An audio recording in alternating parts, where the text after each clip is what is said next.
is KC Sports Network, proudly presented by Emprise Bank. Welcome to another 3-Maw Pod bonus edition. I'm your host, Cole Manbeck, joined as always by former K-State wide receiver and partner at Wildcat NIL, Curry Sexton. We're here to talk about, kind of assess the Big 12 outlook and overall picture of what we're seeing in the league through 5 weeks now. We all had the opportunity to kind of digest football, hopefully, over this last weekend. I think Curry and I probably had more of an opportunity to do so and watched a lot of Big 12 football, watched a lot of football across the country, which was just kind of nice to do. We were just talking off air, Curry, that it was nice to have a stress-free weekend, just enjoying the beauty of college football and not worrying about the outcome of a Kansas State football game. So true. I obviously, missed the weekends where the Cats play, but man, there's something to be said about sitting on your couch and not having your day basically hinge on the outcome of every play or every of the game itself. So yeah, big weekend to relax.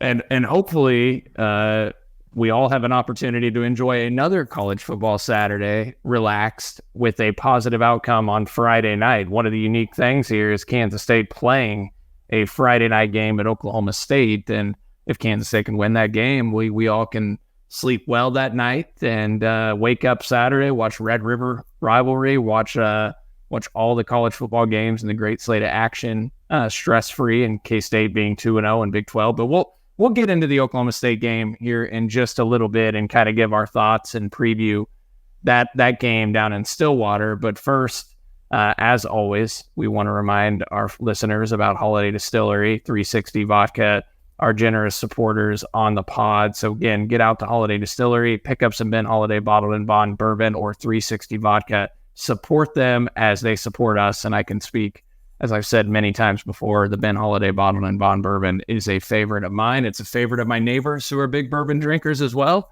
Always hitting me up for some Ben Holiday Bottled and Bond Bourbon. So get on out, support them, stock up for your tailgate here for future K-State football home games, or just stock up as you watch some college football at home. And also want to remind folks that we didn't have on our regular 3-Maw channel today on KCSN a podcast because there was no game to recap. So our standard post-game show was not available or out there. But we did have on our Patreon page, our 3-Maw Patreon page, about an hour episode kind of talking through the Big 12 picture, kind of bonus content for all of you that are subscribed. We talked kind of power rank the Big 12 and the 14 teams and what we saw this last weekend, what we've seen through 5 weeks of Big 12 play, and talk about where K-State kind of sits in the big picture. So check it out, patreon.com/3maw for just $5 a month. You can get a ton of bonus content. We're typically dropping a couple of different episodes a day, plus some inside information that we post on there through our Discord channel. Some video updates as well, where we drop some inside information on there. But on Discord, we also do that and get you guys some game day updates, and you can engage directly with us. So patreon.com/3maw. Curry, let's first just remind folks about the golf tournament that's coming up on October 19th. We're less than 3 weeks away. Wildcat NIL. You guys have a huge golf tournament coming up for the K-State men's basketball team, where the proceeds are going to support the K-State basketball team. And for those who haven't heard, maybe you could kind of, once again, remind folks about what that tournament entails and how they can learn more and find out more information and maybe get signed up, because I can tell you it sounds like one heck of a time. Yeah, of course. We're looking forward to it. So Thursday, October 19th, so the Thursday before the TCU game, we're hosting the inaugural For the Players Cats Classic out at Colbert Hills. And all the proceeds will go toward NIL support for the men's basketball team.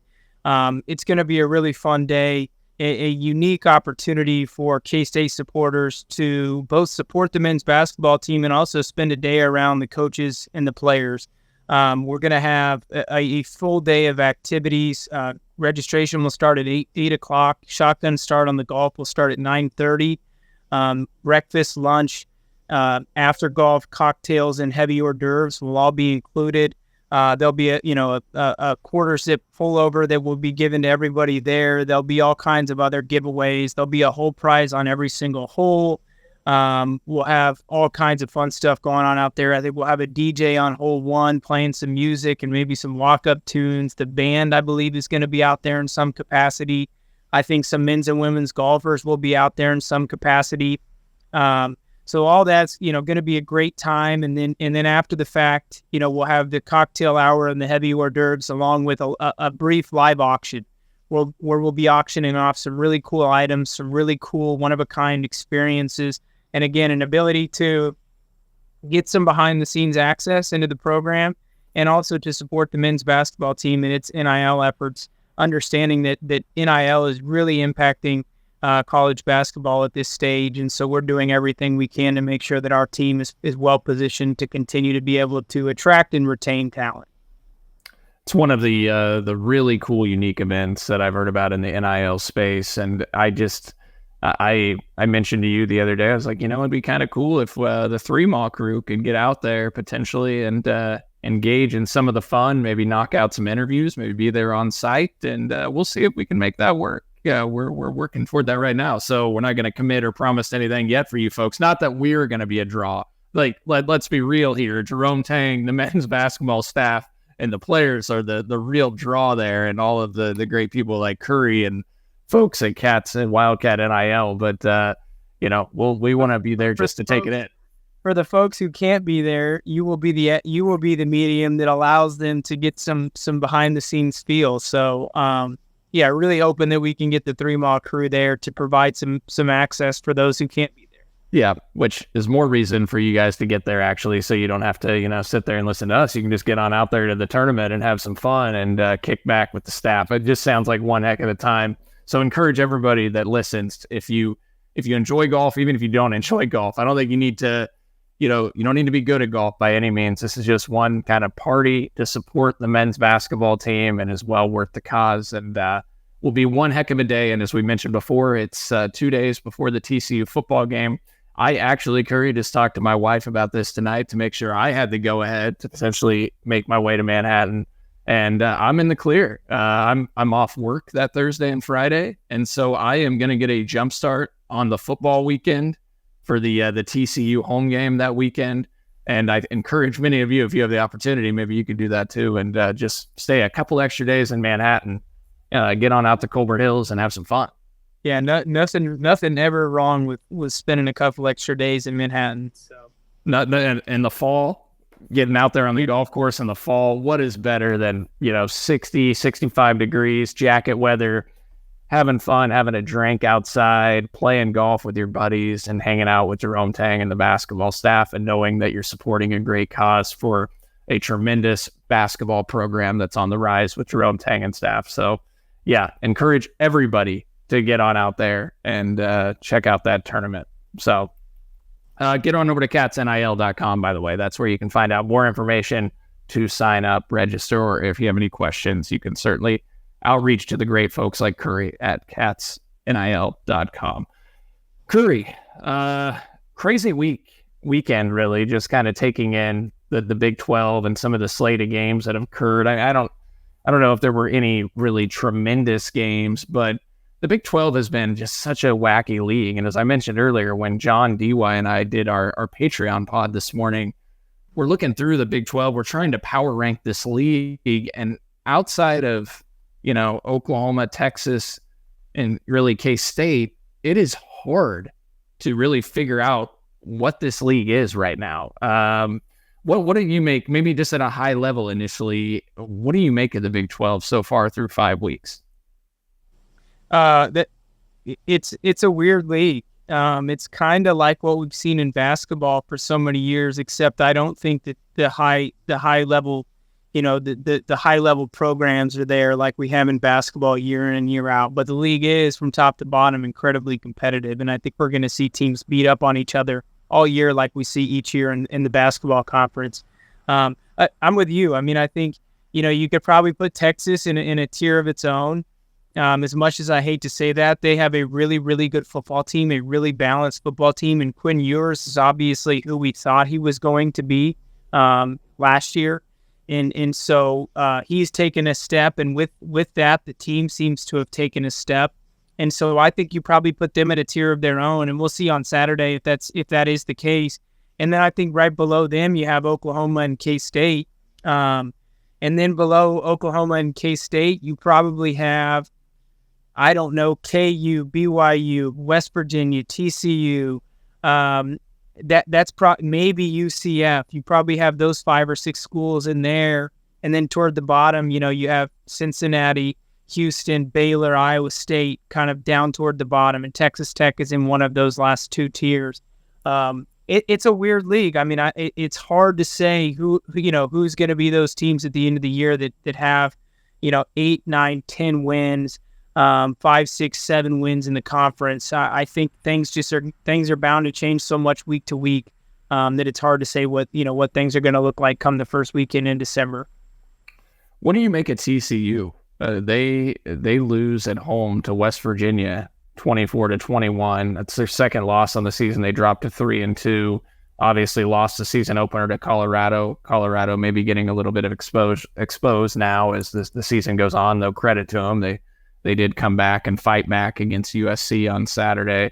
But that TCU team, it seems like maybe last year. I don't want to discredit anything that they did last year, but when Sonny Dykes was hired at TCU, I wasn't a huge fan of the hire. I was pretty shocked with the success that he had last year. And now just kind of watching it, they lost a ton of dudes. So I'm not going to say that things aren't going to work out for Sonny Dykes at TCU. I think they can be a good program in the Big 12, especially in the future state. But as you look at this football team this year, I don't know if you had a chance to watch them against West Virginia at all, but what do you make of them so far in the season? Yeah, I think they're just an okay football team. I think you could tell that it's surprising given that Chandler Morris actually beat Max Duggan out in the preseason going into last year, and that Max only took over because Chandler dealt with some early season injuries and never looked back. But you can tell that that in losing Max Duggan, they lost the heart and soul of that team. In addition to Kenray Miller, Quentin Johnston, and a ton of other playmakers on both sides of the ball. That was a really, really good football team last year, and they lost a lot of key pieces. And I think when you've seen them play against Colorado and even SMU a couple weeks ago and West Virginia this last weekend, it's just a middle of the road football team. Kind of like a lot of the TCU teams we saw towards the latter end of Gary Patterson's tenure. They're going to be physical. They're going to have some athletes out there, but they don't look to have anybody who can really, sway the game on one series or on one play. And I think that's a difference from what we saw with last year's team and just what Max Duggan brought to the table with his will to win every Saturday. So really surprised by that. I'm with you. I mean, Sonny Dykes was mediocre at Cal. He was okay at SMU. I think he caught lightning in a bottle to some degree last year at TCU. And so I think it is fair to wonder if maybe a Sonny Dykes program with, losing a lot of Gary Patterson guys has sort of regressed back to the mean a little bit. Maybe a little bit too early to definitively make that statement, but I do think this TCU football team is a middle-of-the-road Big 12 team.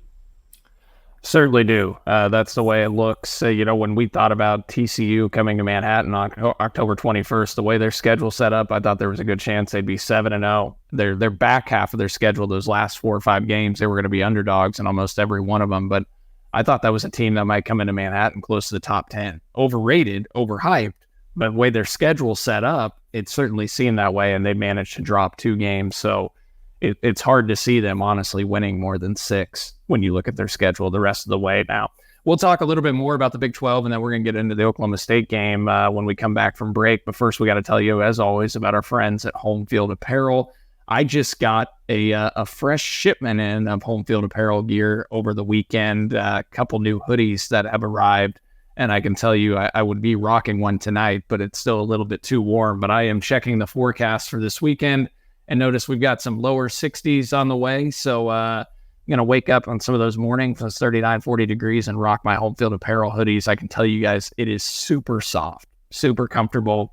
Cannot wait to wear it this winter, late fall here when it's chilly out, and got retro logos, all the retro gear. Home Field Apparel has you stocked up, and I've stocked up my closet with Home Field Apparel gear. So encourage all of you to get on out to homefieldapparel.com. Support them as they support us on the show. They've got over 40 items of K-State apparel, shirts, hoodies, retro logos, a bomber jacket, lavender bomber jacket with Pennant Willie on their website, homefieldapparel.com, and we've got you covered.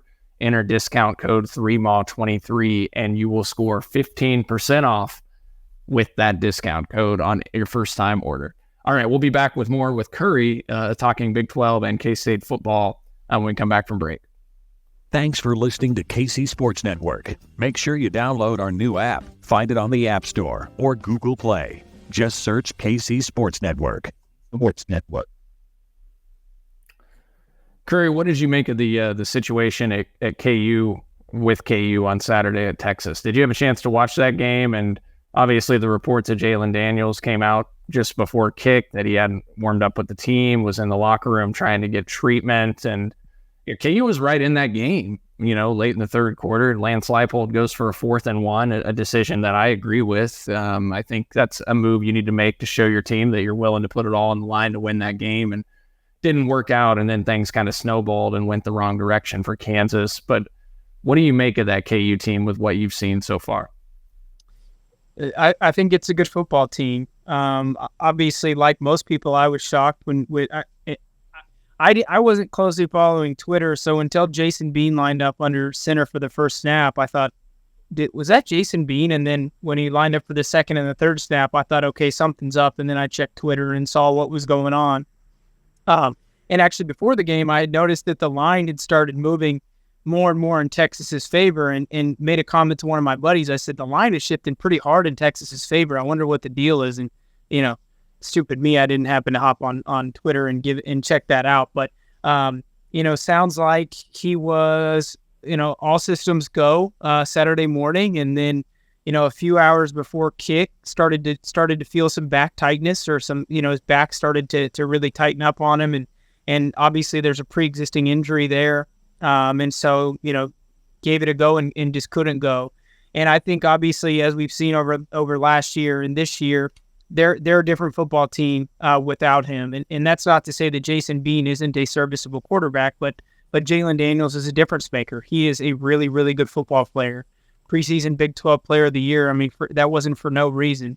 And so, despite that, I was surprised to see them stick in the game so close for 2.5, 3 quarters. There were several instances where they were within a score and had an opportunity to go down and potentially take the lead, and just couldn't get over that hump. But at the end of the day, that game was, at least through 2.5, 3 quarters, was not as close as the score depicted. Texas really seemed to have control of the whole game, but continued to sputter when they got in the red zone or got on the KU side of the field. I think at one point, they 6 possessions in the red zone in a row, and 5 of them didn't come up with a touchdown. Some odd statistic. They just weren't capitalizing on drives, not finishing drive. And eventually, as you said, in the latter part of the third quarter and into the fourth quarter, they started to finish drives, and that's when they really distanced themselves from KU and put the game away. But I was, from someone who is very much enjoys watching KU football lose, I was surprised at how well they competed through 3 quarters, despite not having their guy out there behind center. Yeah, no, I would agree. And you mentioned, I think KU just got worn down as that Texas offense has continued to run the football against them. Texas ran it for 427 last year in the game in Lawrence against KU. They ran it for 336 in this one, and just wore down that KU front and that defense and the heat down in Austin with running 86 plays. And on to see a Andy Koldenicki team as offense coordinator at Kansas go 0 of 10 between third and fourth down. So they just could not stay on the field long enough to get that defense a break or put up points. So tough one for KU, obviously, but impressed they did hang around for a while. Weird deal, and I'm not going to have us speculate on the Jalen Daniels stuff necessarily because it's medically related. It would seem odd that he doesn't come to the sideline to be on the sideline. I don't know how would you feel as a teammate, Curry, if you're in that locker room? You've been in college football locker rooms. I'm not asking you to speculate on the severity of the injury or anything. We know it was back related from what Lance Leipold said, but if you have a guy that doesn't come out on the sideline for the game and just stays in the locker room with something like that, how would you react to that, or your teammates, you think? Yeah, I think there's two ways you can look at this. I think either something drastic happened leading up to the game. I mean, he's either got a serious issue that would that made it so that they didn't want to put him out there in front of a national audience, or there's something there's some other extenuating circumstances at play here. And I think the latter is probably much more believable than the former. I think you see him, in photos carrying a large backpack going onto the field before the game. And again, we've heard that there was an expectation that he was going to play. And so there's obviously something going on there. And I think as a player, I think not only would it be disheartening to learn right before kickoff that your starting quarterback isn't going to go, but then for him to stay in the locker room the whole time, I think would honestly infuriate me. And I can recall when they came out of halftime, and it's still a close ball game. I can't recall who the sideline reporter was, but she mentioned that Jalen Daniels gave an impassioned speech to the team at halftime and was really trying to rally the troops. And as a player, if injury aside, because again, we don't know the severity, but if my quarterback who I'll use the term bowed out, even though that might not be the right one. If my quarterback, couldn't play for whatever reason, and that decision was made very shortly before the game, can't come out on the field and ride with us during the game, but wants to give us some rah-rah speech at halftime behind closed doors, I think that would, that would fall on deaf ears in a lot of ways. I think guys would have a really hard time getting behind that message, and unless, again, something drastic happened, which seems unlikely based on what we've been told or what we know. And so I think there's some circumstances that are at play behind scenes that we may never know, but it's certainly an odd situation. It's interesting. You had the same reaction I did when I heard the sideline reporter say that on TV. I thought to myself, I would not be taking a speech like that to heart if I was in that locker room. It's one thing he just can't play, right? But if you can't come out on the sideline, and be there to help coach up your guy, help Jason Bean on the sideline, be there on the field and out that's what's so strange to me about it. And, I wouldn't, probably it would fall on deaf ears if I was in that locker room, probably, if that were the case. So just a weird deal. Hopefully everything's okay with Jalen Daniels and he's able to get back out on the field. He's obviously a very talented player, and that KU offense can be dynamic with him. So, well, hey, that's enough about the rest of the Big 12. Let's talk about K-State. Big one on Friday night in Oklahoma State. I can't recall the last Friday night game, Curry. I should have checked this. I feel like K-State played on a Friday night. Do you recall any Friday games off the top of your head? You're right. Didn't we play Baylor on a Friday night back in 2015? For some reason, I was thinking that was a Thursday, but it might have been a Friday. It might have been a Thursday. I think you're right. I think it was a Thursday. North Dakota State in 2013 was a Friday. Oh, that's right. But beyond that, I cannot recall a single Thursday night game off the top of my head.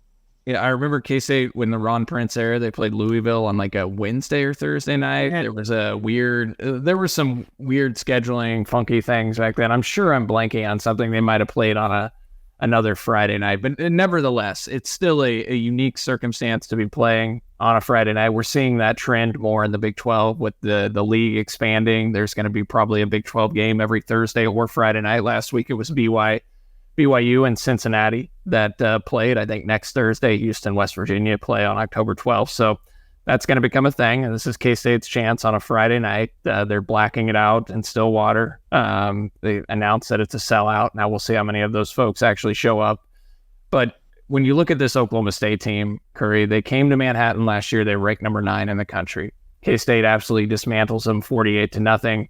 And since then, they're 3-7 as a football program. And I think their fans really, really became disheartened when they just got smoked by South Alabama and Stillwater a couple weeks ago and really didn't show a lot of fight. They lose 33-7 to a good Sun Belt team in South Alabama, but nobody that should be coming into Stillwater and beating you by 26 points. What do you make of Mike Gundy's program? Do you think that Mike Gundy's kind of hit the peak in Stillwater, and that program's probably going to need, I'm not going to say that it needs to be, there needs to be a changing of the guard necessarily, but do you see him being able to get that program back on the right track in today's era of NIL and the transfer portal? Because it seems like, based off his comments publicly, he's not the most supportive or getting with the times when it comes to NIL and the portal. Yeah, I mean, he's got a choice to make. I mean, he's either got to dig his heels in and say he's not going to change, at which point the future doesn't look, it looks pretty bleak, or he's got to adapt. I mean, it's as simple as that. It's clear that, I mean, Mike Gundy has always been a little bit of a polarizing figure. He's always had a way of sort of alienating both his fans and fans of other schools. But despite that, has always managed to field a really good football team year after year, and has managed to attract talent, keep talent there, and to put good products on the field. And since last October, when we beat him 48-0, it just seems like Mike Gundy has started to lose that team, lose that roster, lose that locker room, and that program is sort of losing its luster. That was really built up over the course of 15 or so years. And so I think Mike Gundy, could regain that success. He could find that level of success again, but he's going to have to adapt. I mean, you're seeing it across the country. Coaches that are adapting to the new landscape are having success, and coaches like Mike Gundy and Dabo Swinney who aren't are struggling. And so again, I think Mike Gundy has to make a change, but I do feel like he's probably lost the locker room to some degree, and he's probably lost some of the fan base. And it's really, really hard to come back from that. And so I think you may see an unfortunate ending to an otherwise pretty good marriage before too long. It was always a weird deal, because even when Gundy was being successful, it felt like there was infighting with either the athletic director at the time or Boone Pickens. And then Gundy was flirting with other jobs and notorious for that, but then he ended up staying at Oklahoma State every time. It was like he kind of had one foot out the door, but never actually fully went out the door. And look, he's been a highly successful coach at Oklahoma State. I don't think any of us are denying that. And could he rebound? Yeah, if he gets with the times again and changes, I think he has the capability and capacity to certainly do that. But right now, 3-7 in their last 10 games. They're 2-2. They're on a 2-game losing streak. I mentioned they lost 33-7 to South Alabama. They lost at Iowa State right before the bye, 34-27. So they were in that game in Ames, which is a little bit of a tricky place to play, we all know. Then they had the bye week, just like Kansas State. So both teams have had a chance to, maybe get healthy. Probably more important for Kansas State. We'll see if Oklahoma State's made some schematic changes. They're very frustrated with their offense, Curry.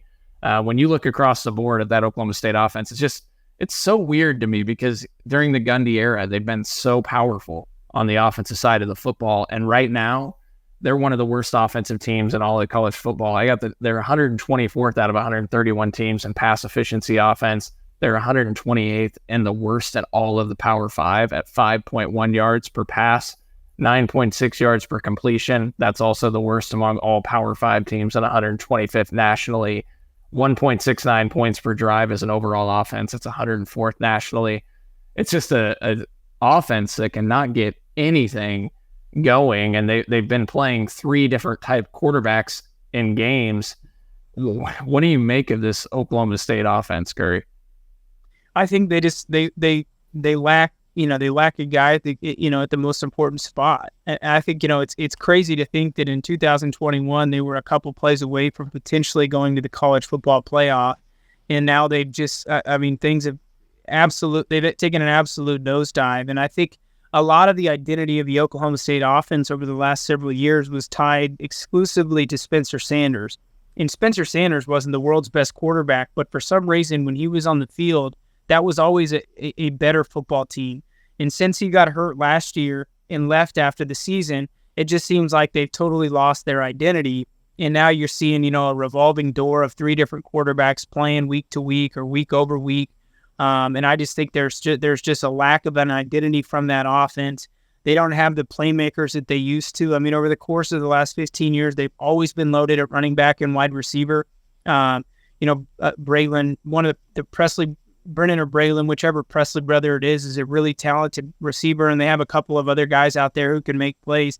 but they just don't have the same skill position rooms that they used to. And I think that's been the case for the last couple of years, but somehow Spencer Sanders always was kind of able to meld that together. And it just seems like now that he's gone, that's all falling apart at once. And you're seeing them put a really poor product on the field offensively.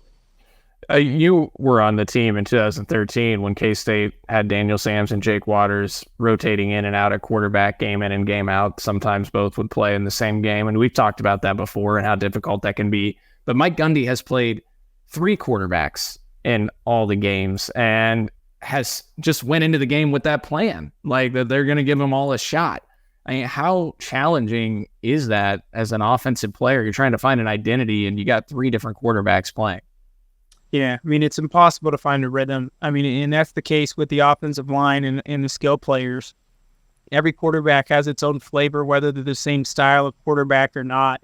They have a different leadership style. They have a different command in the huddle, different ability to make changes at the line of scrimmage and to read and react. And so, changing 2 guys is very, very difficult. Changing 3 is impossible. It's just there's no way you can get a guy in a rhythm, and I think you've seen that at Oklahoma State. And I think, the difference with a lot of instances where you see a 2-quarterback system, even like in 2013 with our group, with Jake and Daniel, I think even despite some of the issues that were presented by the 2-quarterback system, we always felt like we could win any game with one of those 2 behind center. I don't think Oklahoma State feels that way with their 3 quarterbacks, and I think it shows based on the product that they've been putting on the field.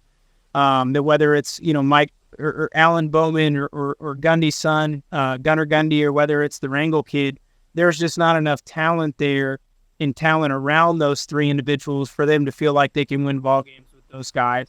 I do think, based on what I've seen, Alan Bowman is probably their best option of the 3, and I think Mike Gundy would agree, based on his comments today. But I don't think that the players in that program probably feel overly confident in any of the 3. Yeah, it sounds like they're going to go with Bowman to start this game. We'll see if he plays the entirety of the game, but Mike Gundy said on his coach's show that he expects to start Alan Bowman. Bowman's averaging 5.1 yards per pass, throwing for 513 yards so far in the season. 6-year guy.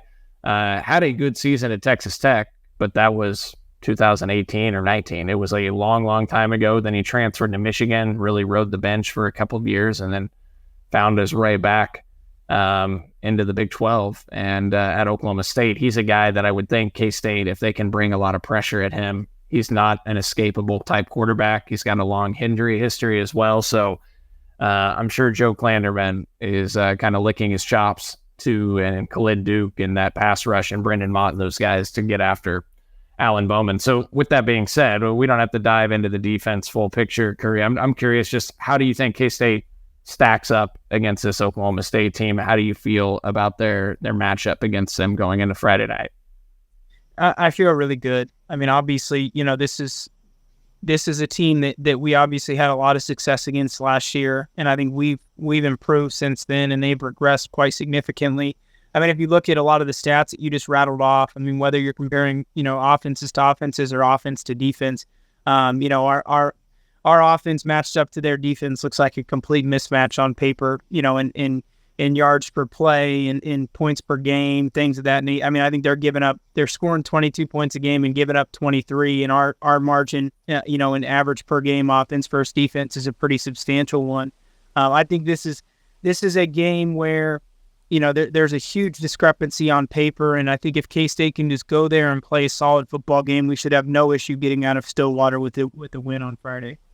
I completely agree. Take care of the football, play smart football, and you're the better team, and you should win this game. Don't give them hope either. Get off to a good start, because you get down, 7-10-0, you let them hang around like Missouri, right? Yep. And then they started to sense a little bit of excitement, because I was in that parking lot, the tailgating scene at Columbia before that game, and they were so down on Eli Drinkowitz as a fan base, everybody I talked to, and they weren't excited about that game. But then you gave them a little bit of life, and they got excited as the game went on. So that's what K-State just needs to get off to a good start in this game, play solid football, and they should be fine and get off to a 2-0 start in league play, and then everybody enjoys a relaxing Saturday. Curry, were you Were you at the 2011 game in Stillwater when there was the earthquake? Were you on that road trip?